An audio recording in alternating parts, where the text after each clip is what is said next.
Lover வந்து உங்களை பற்றி திங்க் பண்ணவே மாட்டேங்கிறாங்க, கேர் பண்ணவே மாட்டேங்கிறாங்க அப்படின்னா அவங்களுக்காக இதை நீங்கள் பயன்படுத்தலாம். பிரேக்கப் ஆகிடுச்சு, திரும்ப அந்த பர்சன் என்கிட்ட வரணும், அந்த பர்சன் என்னை நினைக்கணும் அப்படின்னு நீங்கள் நினைக்கிறீங்க அப்படின்னா அவங்களுக்காக இதை நீங்கள் பயன்படுத்தலாம். உங்களுடைய நண்பர்களுக்காக நீங்கள் இதை பயன்படுத்தலாம்.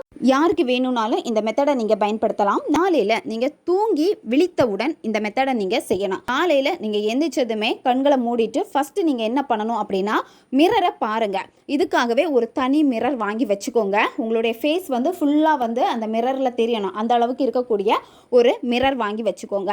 அந்த மிரரில் தான் நீங்கள் கண்ணை முழிச்சு உங்கள் முகத்தை தான் முதல்ல நீங்கள் பார்க்கணும். பார்த்துட்டு அதில் உங்களுடைய கண்களை நீங்கள் ஃபோக்கஸ் பண்ணுங்கள். இந்த வார்த்தைகளை நீங்கள் சொல்லணும். நான் காந்தம், என்னை தினமும் நினைக்கிறாள், என்னை பெற்றதற்கு அந்த பர்சனுடைய பேரை சொல்லிட்டு அதிர்ஷ்டசாலி, நான் எப்போதும் அந்த பர்சனுடைய பேரை சொல்லிட்டு மனதில் இருக்கிறேன். இந்த வார்த்தைகளை ரிப்பீட்டடாக நீங்கள் சொல்லிக்கிட்டே இருக்கணும். ஒரு முறை இந்த வார்த்தைகளை சொல்லணும். நைட்டு தூங்க போகிறதுக்கு முன்னாடி இதே மாதிரி தான் கண்ணாடியை பார்த்துட்டு இந்த வார்த்தைகளை சொல்லிவிட்டு நீங்கள் படுத்து தூங்கிடணும்.